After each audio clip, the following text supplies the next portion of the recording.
ناظرین کرام، آپ کے سامنے فقہی مسائل پیش کریں گے مفتی عرفان صاحب قاسمی، جن کا عنوان ہے تجارت کی فضیلت۔ السلام علیکم ورحمۃ اللہ وبرکاتہ۔ بسم اللہ الرحمن الرحیم، نحمده ونصلی ونسلم علی رسولنا الکریم، اما بعد فاعوذ باللہ من الشیطان الرجیم، بسم اللہ الرحمن الرحیم۔ احل اللہ البیع وحرم الربا، وقال النبی صلی اللہ علیہ وسلم التاجر الصدوق الامین مع النبیین والصدیقین والشہداء، او کما قال علیہ الصلاۃ والسلام۔ ہوں لاکھوں سلام اس آقا پر، دل لاکھوں جس نے جوڑ دیے۔ ہوں لاکھوں سلام اس آقا پر، دل لاکھوں جس نے جوڑ دیے۔ دنیا کو دیا پیغام سکو، انسانوں کے رخ موڑ دیے۔ اس محسن اعظم نے الیاس کیا کیا نہ دیا انسانوں کو، دستور دیا منشور دیا، کئی راہیں دی کئی موڑ دیے۔ محترم سامعین کرام، اللہ رب العزت نے جو شریعت نبی کریم صلی اللہ علیہ وسلم کے واسطے سے ہمیں دی ہے، اس شریعت کے اندر اللہ رب العزت نے ہمیں ماں کی گود سے لے کر،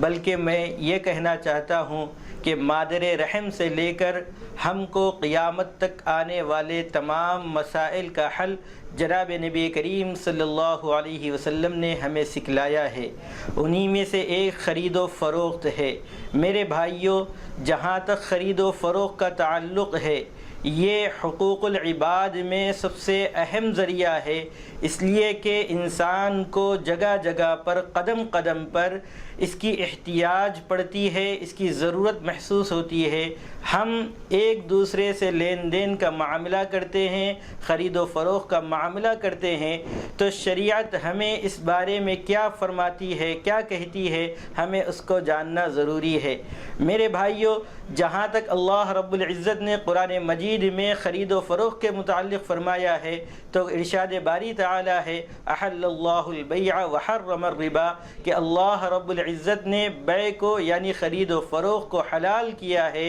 اور سود کو حرام کیا ہے۔ اور سود سے متعلق اللہ رب العزت نے قرآن مجید میں یہ فرمایا کہ فَأْذَنُوا بِحَرْبٍ مِّنَ اللَّهِ وَرَسُولِهِ، کہ جو لوگ سود کا کاروبار کرتے ہیں، سود کو اختیار کرتے ہیں، وہ اللہ اور اس کے رسول سے جنگ کے لیے تیار ہو جائیے۔ میرے بھائیوں، جیسا کہ میں نے خطبے کے اندر حدیث شریف پڑھی ہے، جس میں اللہ کے رسول صلی اللہ علیہ وسلم فرماتے ہیں التاجر الصدوق الامین، کہ سچا اور امانت دار تاجر کل قیامت کے دن مع النبیین والصدیقین والشہداء، کہ جو نبیوں اور صدیقین اور شہداء کی فہرست میں اس کا شمار ہوگا، ان کے ساتھ اس کو اکٹھا کیا جائے گا۔ جہاں تک شریعت کی بات ہے تو علماء اکرام خرید و فروخت کی تعریف یہ کرتے ہیں مبادلۃ المال بالمال تملیکا، کہ ایک مال کا دوسرے مال سے بطور تملیک تبادلہ ہو،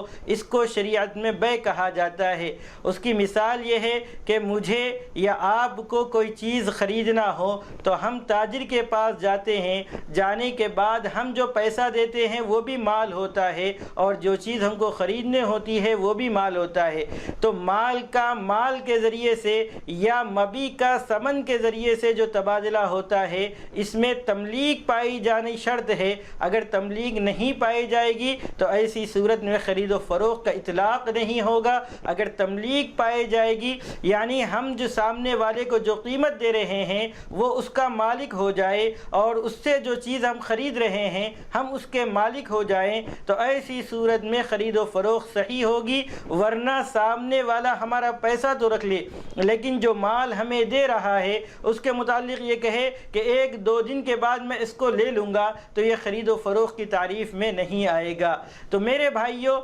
کتابوں کے اندر اور فقہاء کرام نے قرآن و حدیث کی روشنی میں بیع و شراء کی بہت ساری ساری اقسام نقل کی ہیں اور بہت ہی شرح و بس کے ساتھ اپنی کتابوں کے اندر اس کو نقل کیا ہے۔ میں اختصار کے ساتھ پہلے ان اصولوں کو تذکرہ کروں گا جس میں جناب نبی کریم صلی اللہ علیہ وسلم نے بیع کو جن چیزوں سے آپس میں دھوکہ دہی یا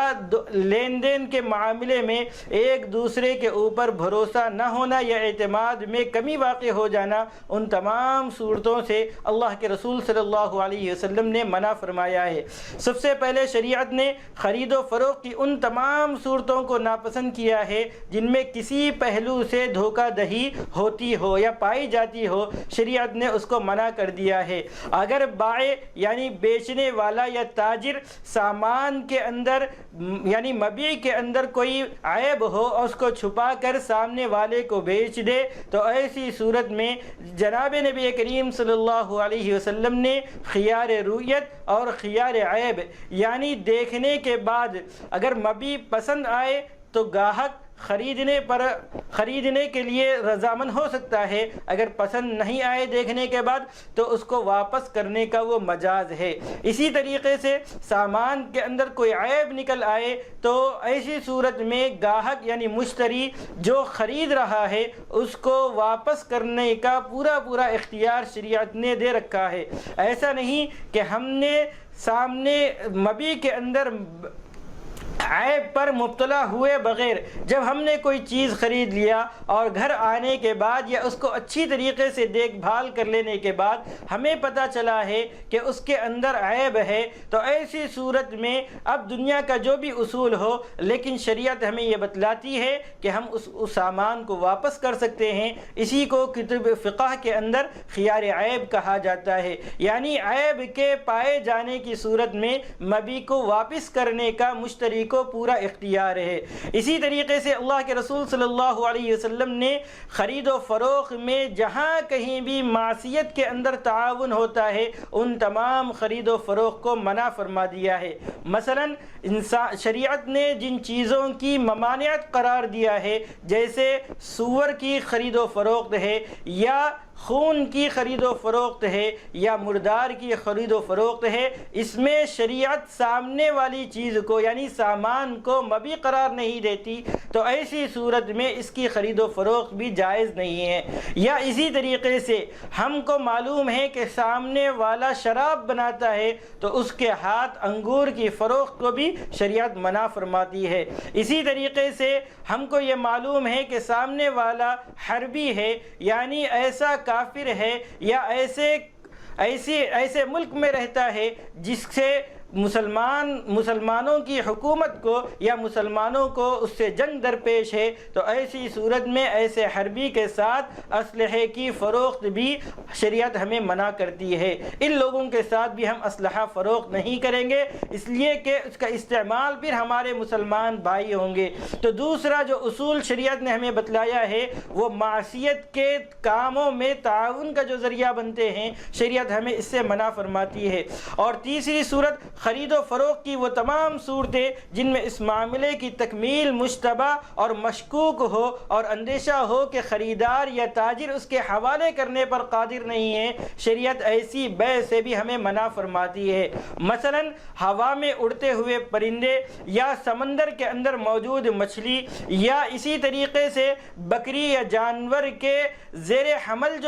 جو بچہ ہے اس کی خرید و فروخت کو شریعت منع فرماتی ہے۔ کیوں منع فرماتی ہے؟ اس لیے کہ ہوا میں اڑتے ہوئے پرندے پر بائع یعنی بیچنے والا اس کو فی الفور حوالے کرنے پر قادر نہیں ہے۔ اسی طریقے سے جو سمندر کے اندر مچھلیاں رہتی ہیں اس کو پکڑ کر اس کے حوالے کرنے پر فی الفور وہ قادر نہیں ہیں اور اندیشہ ہے کہ آگے جا کر یہ نزاع اور جھگڑے کا سبب ہو، اسی لیے شریعت ہمیں اس سے بھی منع فرماتی ہے۔ اور اسی طریقے سے زیر حمل جو بچہ ہے یعنی جانور کے جو حمل میں جو بچہ پرورش پا رہا ہے پتہ نہیں کہ وہ صحیح سالم واپس آئے گا یا نہیں آئے گا، اسی لیے شریعت ہمیں اس سے بھی منع فرماتی ہے کہ ایسی خرید و فروخت شریعت میں ناجائز ہے۔ اسی طریقے سے وہ تمام صورتیں جن میں کسی وجہ سے آئندہ طرفین کے درمیان نزاع پیدا ہو جانے کا امکان ہو، اسلام ان کو منع کرتا ہے۔ مثلا قیمت غیر متعین ہو۔ اور اسی طریقے سے مبی یعنی جس سامان کو بیچا جا رہا ہے، جس کو اصطلاح میں سودا کہا جاتا ہے، اس کی مقدار بھی متعین نہ ہو۔ ایسی صورت میں آگے جا کر یہ جھگڑے کا سبب بن سکتا ہے، اسی لیے شریعت اس کو منع قرار دے رہے ہیں۔ مثلا زید نے عمرو سے کوئی چیز خرید رہا ہے اور سامنے والا اس کی کوئی قیمت نہیں بتلا رہا ہے۔ جیسے آج کل عام طور پر ہوتا یہ ہے کہ ہم اپنی جان پہچان والوں سے کوئی سامان خریدنے جاتے ہیں اور اس کے بعد جب بھاؤ تاؤ کرنے لگتے ہیں تو سامنے والا یہ کہتا ہے کہ آپ جو مناسب سمجھے وہ دے دے۔ جب ہم ان سے اصرار کر کے جب قیمت تعین کرنے کے لیے بات کہی جاتی ہے تو وہ ٹال مٹول کرنے لگتے ہیں، لیکن جب بات پیسوں کی آتی ہے، خرید و فروخت ہونے کے بعد، معاملہ طے ہو جانے کے بعد، مبی کو استعمال کر لینے کے بعد سامنے والے کو جب قیمت ادا کرنا ہوتا ہے تو وہ مارکیٹ کی قیمت سے زیادہ لے لیتے ہیں، اور جس سے آپس میں بغض اور نفرت کا سبب ہوتا ہے۔ اسی لیے شریعت نے یہ کہا ہے کہ طرفین جب آپس میں کوئی چیز کی خرید و فروخت کر رہے ہیں تو اس صورت میں مبی کی مقدار بھی متعین ہو اور قیمت بھی متعین ہو۔ اور اسی طریقے سے قیمت یا سامان کی مقدار متعین نہیں ہے یا قیمت ادا کرنے کا وقت متعین نہیں ہے، شریعت ایسی بے کو منع کرتی ہے۔ اسی طریقے سے خرید و فروخت کے لیے طرفین معاملے سے پوری طرح مطمئن ہوں اور شک و شبے کا کوئی کانٹا ان کے دل میں باقی نہیں رہے، شریعت نے اس کا بھی پورا خیال کیا ہے۔ مثلا یہ ہے کہ سامنے والا جو بھی چیز خرید رہا ہے، خواہ کہ اس پر اس کی رضامندی کے بغیر کوئی سامان اس کے اوپر مسلط نہ کر دیا جائے، بلکہ اس کی رضامندی ہو۔ بعض معاملات ایسے دیکھنے میں آتے ہیں کہ سامنے والا ابھی اس کو پسند نہیں آتا ہے، وہ کہنے والے یہ کہتے ہیں کہ جب آپ پسند آئے جبھی اس کی قیمت ادا کرنا، ابھی تو فی الفور لے کر چلے جائیے، اور اس طریقے سے اس کو خواہ کہ اس کے ہاتھ میں اس کو زبردستی تھما دیا جاتا ہے۔ شریعت یہ نہیں چاہتی ہے، شریعت یہ چاہتی ہے کہ سامنے والا یعنی گاہک پوری طریقے سے مطمئن ہو جائے اور اس کے دل میں ذرا برابر بھی شکوک و شبہات نہ رہے، اس مطمئن ہو کر پوری رضامندی کے ساتھ وہ یہ خرید لے اور سامنے والے کو پیسہ دے دے۔ شریعت نے اس کا پورا لحاظ کیا ہے۔ شریعت یہ بھی چاہتی ہے کہ خرید و فروخت کے معاملے میں ایسی کوئی شرط نہ لگائی جائے جو معاملے بیع کے اصل تقاضوں کے خلاف ہو۔ کیا مطلب ہے؟ مطلب یہ ہے کہ شریعت یہ چاہتی ہے کہ سامنے والا یعنی گاہک جو ہے بائع سے یعنی تاجر سے جو چیز خرید رہا ہے، تاجر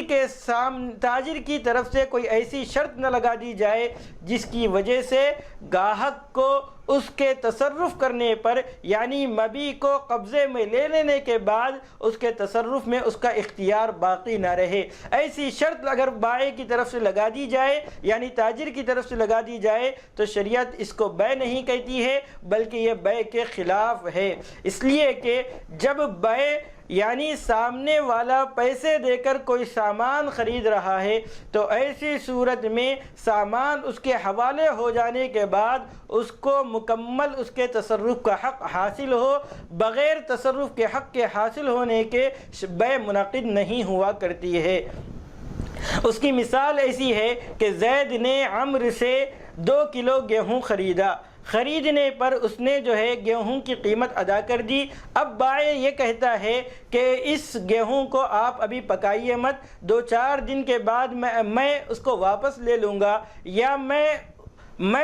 اس کی قیمت زیادہ ادا کروں گا، یا کوئی ایسی شرط لگا دے رہا ہے جس سے مبی پر مکمل فائدہ حاصل نہیں کر سکتا مشتری، تو ایسی صورت میں یہ بیع شریعت یہ کہتی ہے کہ یہ بیع صحیح نہیں ہے، بلکہ اس کو بیع منعقد ہی نہیں ہوتی ہے، بیع کا اطلاق اس پر نہیں ہوتا ہے۔ تو میرے بھائیوں، اسی طریقے سے شریعت ان تمام جھگڑوں سے بیع کو، خرید و فروخت کو پاک کرنا چاہتی ہے، اور اسی طریقے سے تاجرین کے درمیان بھی یہ اصول بتلایا گیا ہے کہ وہ بیع پر بیع منعقد نہ کرے۔ اس کی مثال یوں ہے کہ بائع ایک مشتری سے، ایک گاہک سے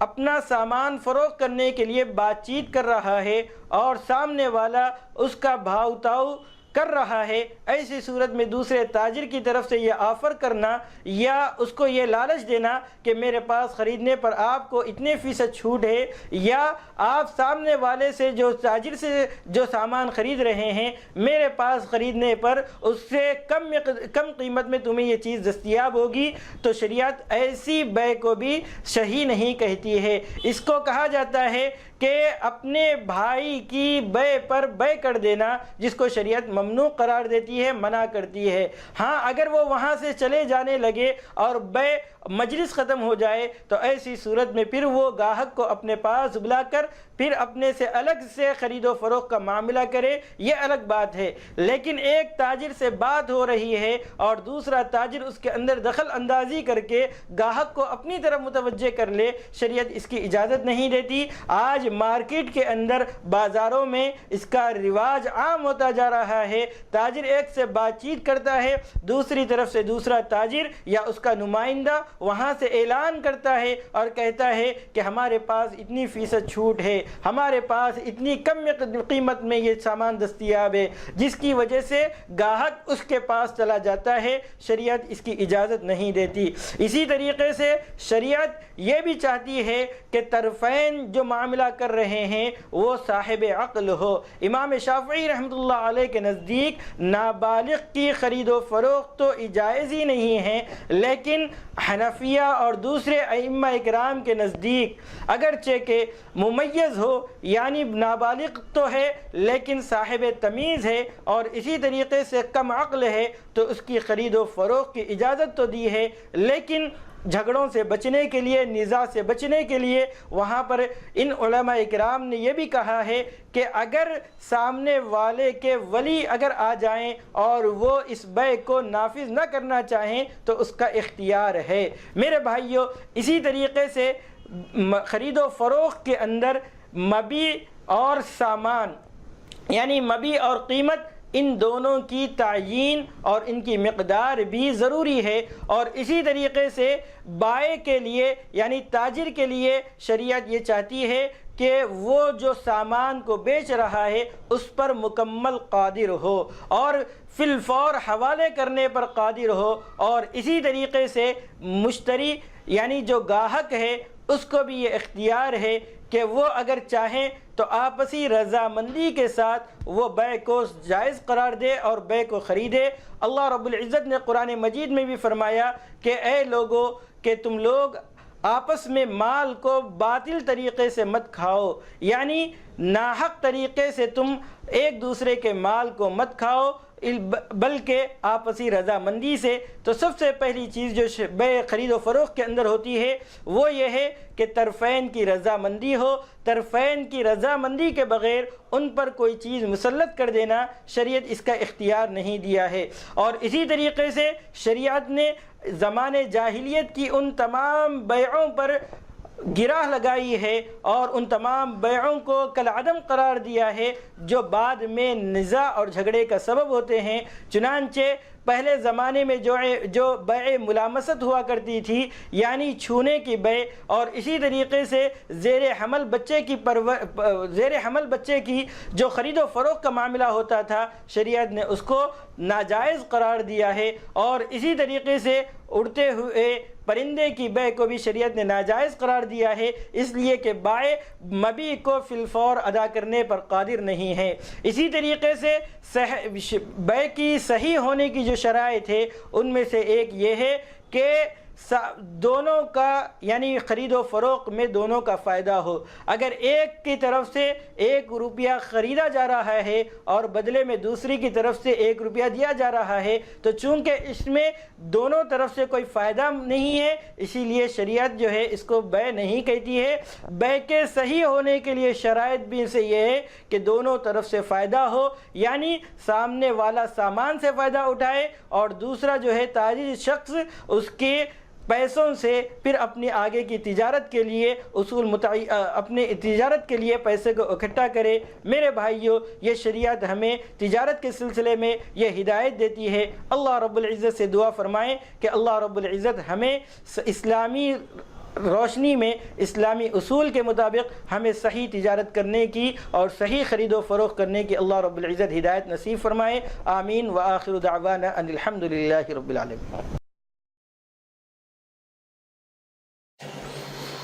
اعوذ باللہ من الشیطان الرجیم. بسم اللہ الرحمن الرحیم.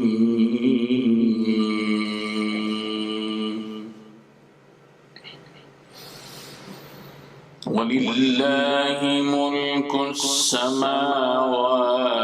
وَالْأَرْضِ وَاللَّهُ عَلَى كُلِّ شَيْءٍ قَدِيرٌ.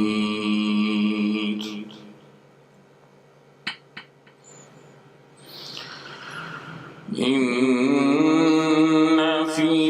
خَلْقِ السَّمَاوَاتِ وَالْأَرْضِ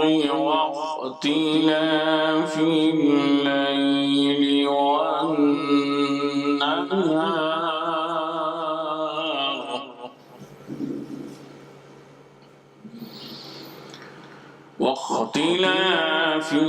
اللَّيْلِ وَالنَّهَارِ لَآيَاتٍ لِأُولِي الْأَلْبَابِ.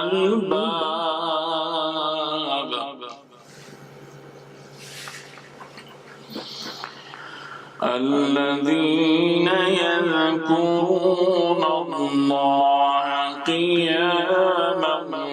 وَقُعُودًا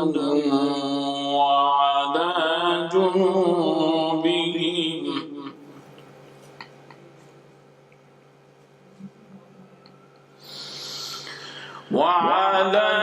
جنوبهم ويتفكرون في خلق السماوات والأرض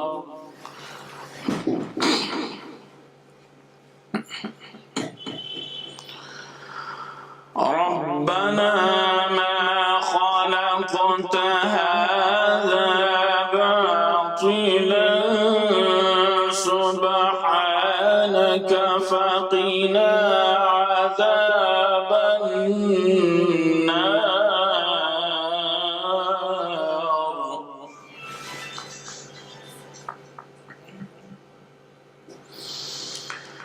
ربنا إنك من تدخل النار فقد أخزيته وما للظالمين.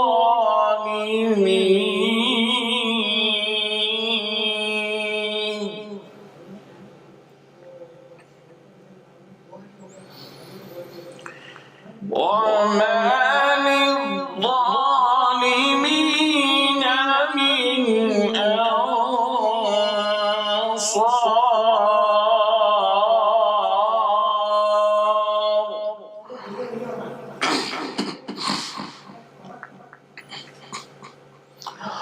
ربنا إننا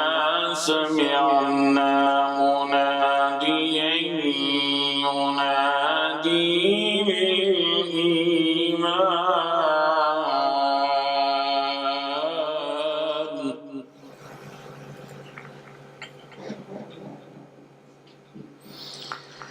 مناديا ينادي للإيمان أن آمنوا بربكم فآمنا.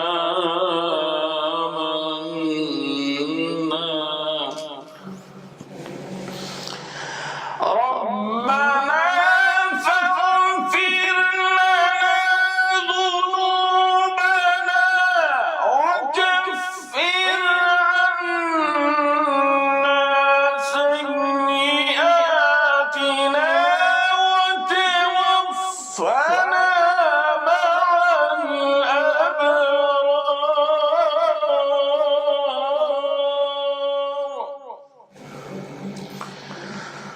ربنا وآتنا ما وعدتنا على رسلك ولا تخزنا يوم القيامة إنك لا تخلف الميعاد.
أكبر.